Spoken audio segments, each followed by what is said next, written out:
All right, what's up, everybody? Startup Nation, episode 14. My boy Bazzo, he was on 13 as well. We're going to talk a little bit about now a very strong skill set he has. I have quite a bit of experience with it too, and it's specifically around the sales world, how to develop sales teams, importance of growth and sales in a business, and some just basic skill sets that I think a lot of small businesses actually suffer from. People are great mechanics, great plumbers, great electricians, but when it comes to actually growing that business so they can be sustained for a long period of time, I think that's where the downfall is. So listen in to episode 14. John, say what's up. Hey, what's up, guys? Thanks for having me. My name is John Bazzo, owner of the Finest Model Talent agency here in California.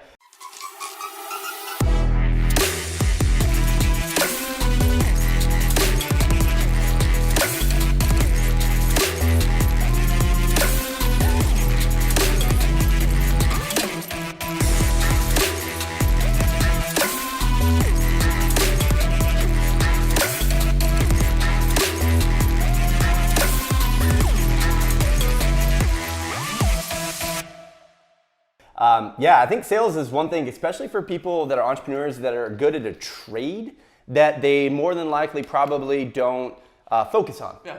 But if you don't have growth and you don't have retention, now you're talking about a recipe for disaster, and that you can't have it. And so you constantly need growth on that side. And fortunately, I don't know what it is. I started my corporate career right out of undergrad in a management training program. So I kind of got to see a little bit of everything from operations to service to sales side of it. And I got promoted into a sales rep. And that's just really where I hit stride in my career. I was like, this is what I'm good at, I guess. And it's not sales. It's just communicating and talking to people. And I'm going to call it more of this. This is where we're really going to hit on education. Yeah. Every objection you get is just tell me more, and it's just educating the client, right? It's not saying no. It's not saying no. And so in my job, just some background, I made the top level award for 9 years at a company, the top of the top. I was #1 sales rep in the company 1 year when I was a field sales rep. And so out of hundreds of sales reps. Yeah, hundreds, yeah. And I just did it. And again, I wasn't this person that swung either home run or strikeout. I didn't whale hunt either. I was a person that I just said, hey, if I get a lot of singles and doubles, I want to be MVP of the league because I was always on base. Consistency. Exactly, yeah, and just go get it done. And I would take the small deals. A lot of people are like, oh, that's not worth my time. I'd be like, yeah, bring it on. Because I knew I had to hustle and I knew I had to get that, and you never know what something can lead to. Well, you don't know if that small deal all of a sudden has a guy that is a huge deal, right? I took everything, and I did it, and I literally ran so lean and mean, and I just made it happen. So him and I worked at the same company for a number of years, Cintas, and then I went out and did a bunch of other sales gigs, anything from a small business to business, door-to-door type stuff to large multi-million-dollar contracts. And so really where I've grown, Green Guard Services and my other two businesses, is specifically from a very strong growth model. And I actually had to learn the trade, which is a little bit, I guess, opposite of what most people do. Sure. Frankly, I think it was a lot easier. I think, based specifically on what we do, hood cleaning for restaurants. But I think it's really important for people to understand that if you have an idea of opening a business, but if you don't understand what the growth looks like or how you're going to do it and have a very strong implemented plan for it, or have a sales background, then you're going to want to make sure you have somebody that can support you in that. Because at the end of the day, if you're a mechanic or you're a plumber or you're a modeling agency and you start with an X number of clients or you don't, you're going to have to grow faster than losing clients, right? Yeah. And if you don't do that, you're gonna start having some problems. So talk a little bit. Yeah, now, and I'll say one thing too, and I don't mean to offend anybody, so please just hear me out and listen. You made a comment there to how to learn the trade, and there's some fantastic professionals in what they do, but I feel like a lot of times trades or just things can be learned. Yeah. It's a learned habit. Somewhere if somebody started without ever changing a tire, and then they got really good at it, and now they're a car mechanic, right? So they had to start somewhere. I don't necessarily know, we can teach on it, but sales is kind of a trait that not everyone has, and so if you're good at that, you can learn the product and just go do. Yeah. So if you don't have someone that's on your team that can do it, go hire someone. I'm telling you, it's the best investment you can do. Yeah. Start out with commission only, so they only get paid what they bring in, so that way you're not suffering. But it's a skill that you really got to focus and get good at, because if you don't have it, you're not going to be successful in your business. Yeah, and the reality is too, is with salespeople, because there's essentially unlimited earning potential within reason, you got to find the right one that's hungry, but it's really, really going to grow your business. Sure. Make sure if you're a strong operational person, you clearly understand what that compensation plan looks like. over the years, some of the things I've learned is that you don't want to make the compensation plan too healthy, where then you have to revert back. Yeah, because no one wants to get pulled back. Yeah, nobody wants to get pulled back. So if anything, start it off a little bit slower, still can be appropriate. And then if you feel like you can squeeze a little bit more money out of the business and give them more incentives, you can do that at that point. But don't, like for example, day one, don't say I'm offering healthcare and I'm going to offer 10% of the profits, when you maybe realistically only should start with 5, right? Yeah. And then you can grow it from there, because at that point it looks like you're doing more for the employee versus just giving the whole boat away. So I've run a couple pay plans for sales reps, and even do a tiered approach too. Yeah. And if you need to, cap it at least. But hey, there's nothing wrong with getting more business. And I think there's this negative connotation in us being sales guys that drives me nuts of like, you're just a sales guy, or you're annoying, or we don't need you, or you're not as much value. Listen, without us, businesses don't grow. And that's, with ego aside, but there's value behind hard work. And so against what you're saying, be okay to pay your people. Yeah. Pay your people. You need business, right? And that's the other part of it too. Yeah, we've done that with Green Guard specifically, where both of our sales guys have been compensated very, very well over the years, and it specifically helped our growth, right? I mean, we went from, a $100,000 a year company to over $5 million in 5 years, right? Which is very fast growth, but a lot of that's attributed to their hustle and the fact that they're compensated very well for it. So.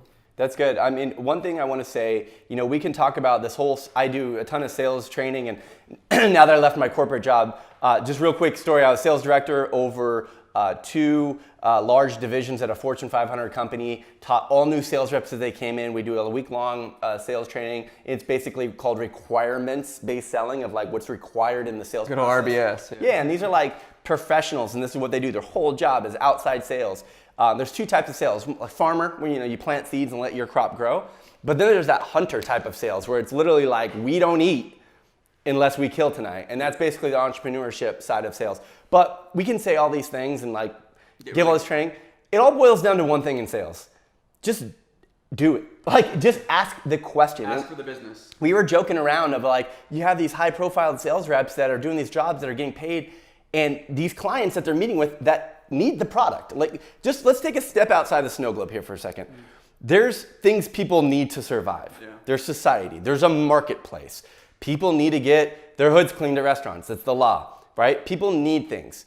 Well, if you're the person that's selling it and somebody needs it, that's called a marketplace, the economy. There's a good and services exchange. Yeah. So you're selling it. So just know that the market exists. And I think people are well, they may not want this or buy it. It's no, you're in the job for a reason. So go do it. But what you don't think about is just ask the question. Yeah. If somebody's going to sell something to me and no one asks me for your business, I'm probably going to say no.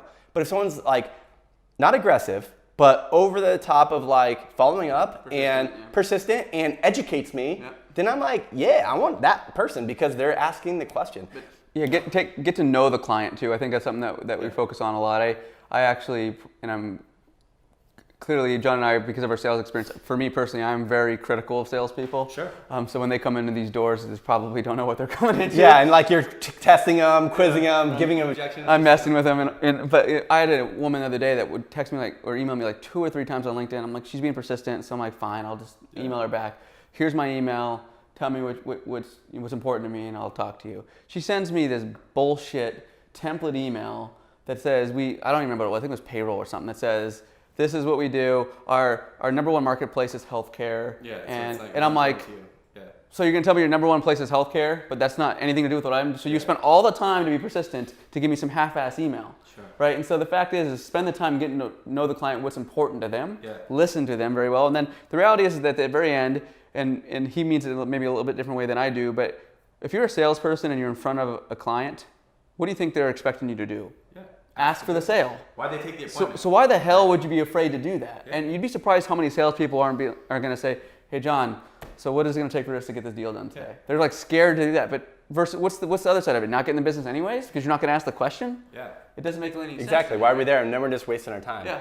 And I'm not saying, hey, buy this from me. It's more of hey, let me earn your trust. Hey, what can we do to move forward with today? Hey, how does that sound to you? Very nonchalant, soft closings, but at least asking the question.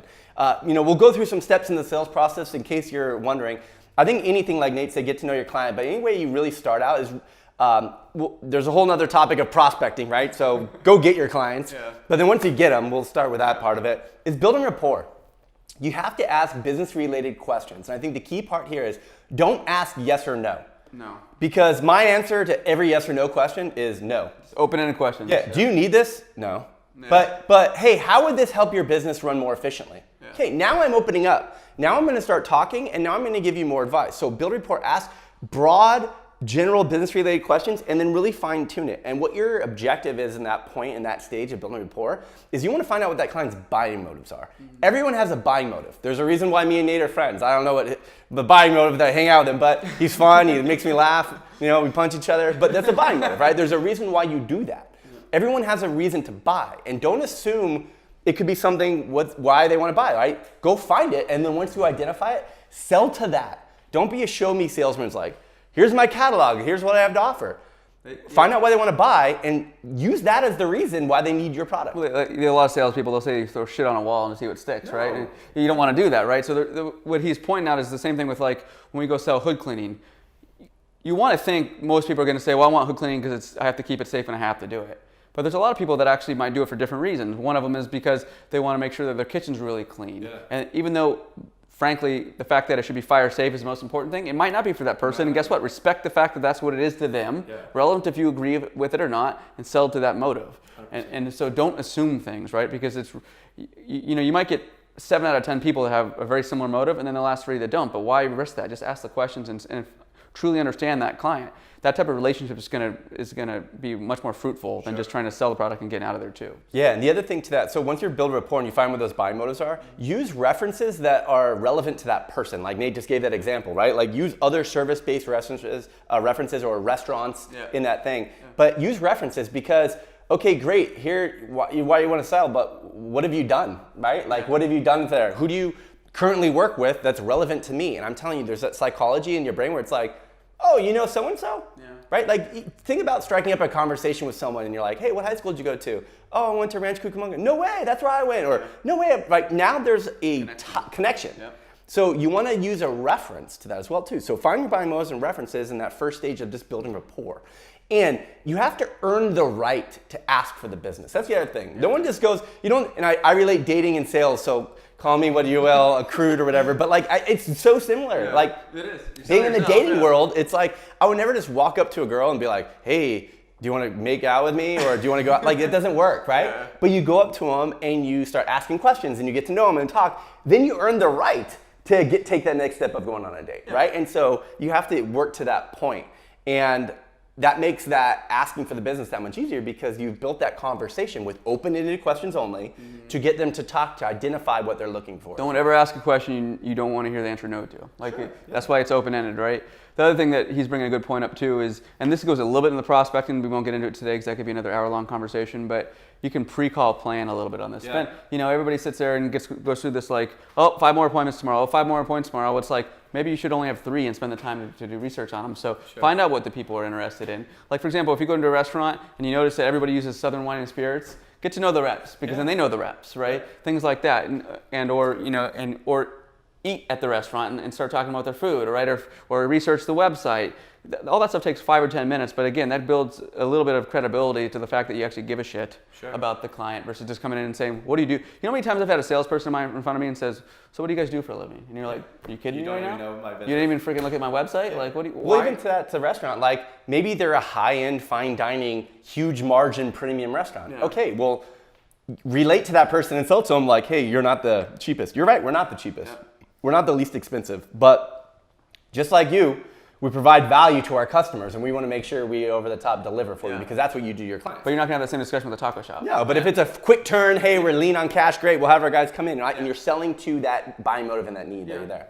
So next step after building rapport is really want to probe cycle. Find out in different industries, what are some inefficiencies that they're currently getting from either their current provider or some inefficiencies that they're getting by not having you as a provider. Mm-hmm. So some industries like say hood cleaning, maybe they're already using somebody because you probably kind of have to. Yeah. So what does your company do well that other company is not doing? And I'm not saying talk bad about that company at all. That's a big one. Yeah, no negative talk. Just identify and then use what's our value add that we can add that's different. Now for me, I'm in a type of business that is more of a luxury good. People don't, it's not required, it's more recommended. So I've got to sell the value of why they need to use this when they currently probably weren't. side of it. So it's a little bit different sales, but it's identifying, say, here's why you need our product. Here's why you need to use us, because you're going to have this many more customers come by, because there's going to be more flow and traffic, right? Especially with yours, like if you start having models or something at, at a trade show or whatever. Yeah, like we'll use that example, models at a trade show. Listen, nobody wants to talk to me and Nate if we were working a thing, but I'm sure whether you're a guy or a girl, you'd much rather talk to a beautiful woman, right? I mean, everyone does on this planet. So have that be your selling point and educate them on the process. So now there's value add where more people are going to have more traffic to your booth at your trade show, right? So really on the probe cycle. Then the next step, which you really want to do, is you want to facilitate, either take a tour of the facility or understand that person's business day there. So trying to relate it to a broad spectrum of businesses here. If you're in the service industry, you really want to identify and take a tour, find out other inefficiencies that are there, or really just present to the client of where you're at. Now, the next stage after you do that is ask for the business. Close. Like we were talking about, like I don't understand why it's so challenging to do that. I'll tell you this, for everyone who's married out there or engaged, did you just one day wake up and be like, we're engaged? No, like last time I checked, you had either a guy or a woman propose. Like you have to ask, will you marry me? Like yes or no. So you have to ask the question, right? And so same with business, you got to close. No girl's just going to show up at my front door and be like, hey, we're going on a date tonight. Like I have to ask someone to go out with me. Like you got to ask the question. And so close, close, close. And I've been consulting for a lot of companies now on the sales approach. And here's the one thing you'll find with a lot of people. Well, I don't want to be a pushy salesman. I hate confrontation. I don't want to, here's my pitch. Take all that shit and get out of here. There's no pitch. You're not pushy. That's not what we're saying here. I'm saying is this, take a different approach then. Hey, Mr. Customer, I'm going to educate you on what we can provide. I'm going to educate you on what you need. And then I'm going to ask the question from there. So be maybe the educator then. And don't have it be a pitch. Have it be your common speech. This is, hey, here's my interest creating statement. I've done it so well and I know it because it's memorized and I'm going to repeat it no matter what. Now it doesn't sound salesy. It's just me having a conversation with you. It's what you say. It's what I say, right? And you need to get to that point in that sales process so it's not salesy. And don't be afraid of the confrontation. Again, you're meeting with this person because they either need your product, right? Or you've gotten in front of them and they're using your time. And they're expecting you to ask. They're expecting you to ask, right? You're a salesperson. What do they expect you to be like, oh, hey, thanks for meeting today. I'll talk to you later. I mean, it just doesn't work that way, right? You gotta close, close, close, close. Ask the question. That's the main step in any sales process, whether you suck at the first part, you there, earn the right to ask the question, and then just ask it. Now, it may blow up in your face. They say no. Guess what? Every no is one no closer to a yes. You gotta have at bats. So, the old cliche, like, you miss 100% of the shots you never take, right? But you've gotta ask. And you know how many no's I've gotten in my life? Like growing up, whether dating or in business, it's okay. Guess what? There's someone out there that needs my product, and there's someone out there that's going to find value in who I am as a person. So I'm going to go find that. And it's out there. It exists. There's billions of people in this world. There's so many people in America, and there's so many different jobs, and there's a lot of competition. The good part about competition is it basically validifies that your industry and market is for a reason. Like, if there's a lot of people that are doing hood cleaning, then that means that there's a lot of need for it. So use that. And that's the thing, too. And I think with sales, too, one of the things that I've experienced a lot, and I think you probably have, too, is the fact that if when you're doing sales, if people, you want to ask for the sale clearly, and that's what, but a lot of times when you're doing the good job with the rapport building and with the probing and all that fun stuff, they typically will say, okay, well, Nate, how do we get this going? They actually close themselves. They're going to say, so what is it? What do I need to do to get going with you? Right? You don't even have to ask the sales because you've done such a good job at that. Right when I started in a sales role, I remember I was 21 years old, and I had a client come back to me. I was like very new into it. Said, hey, John, I need to get that quote. Why am I emailing you for this?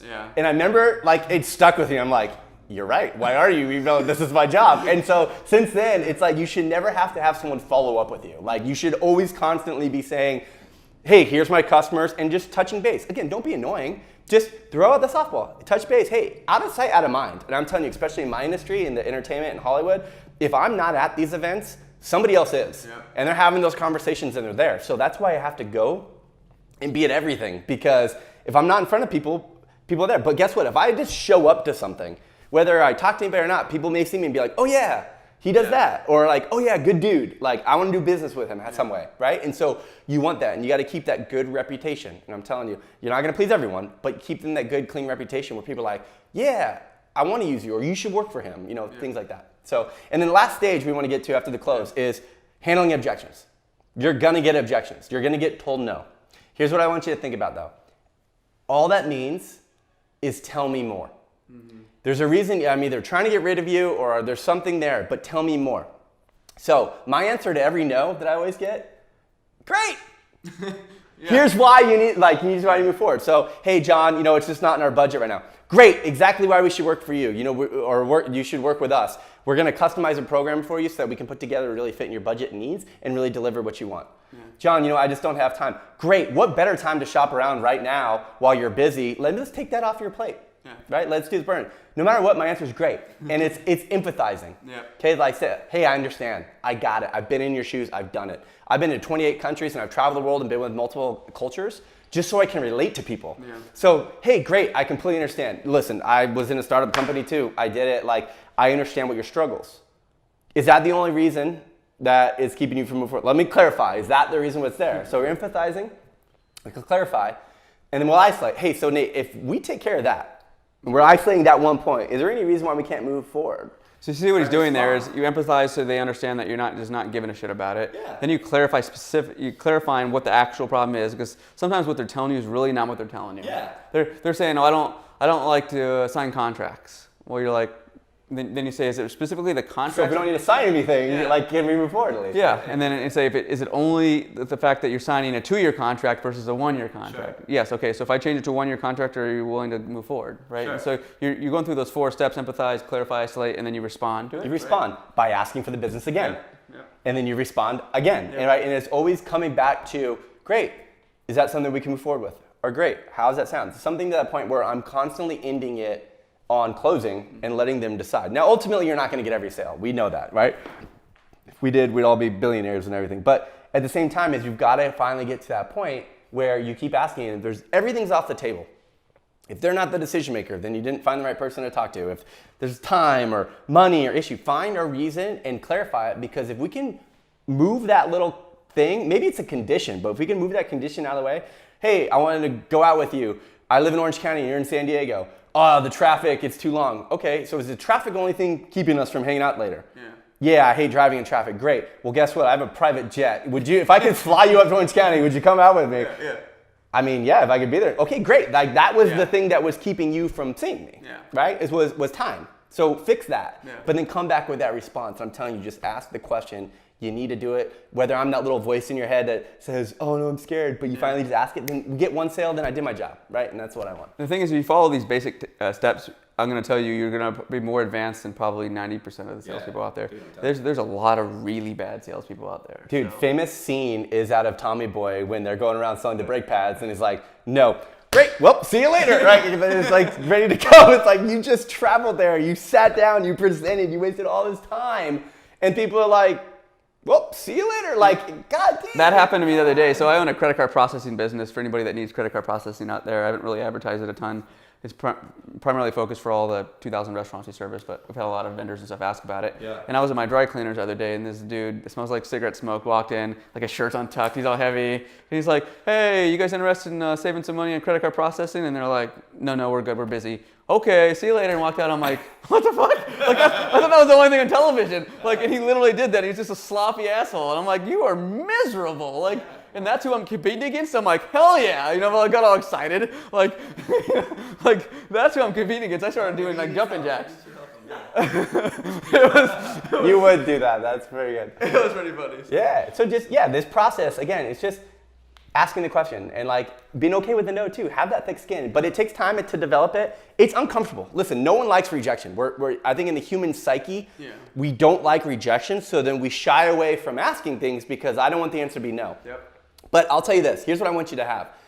Everything I do, call it weird or whatnot, I just assume the answer is yes.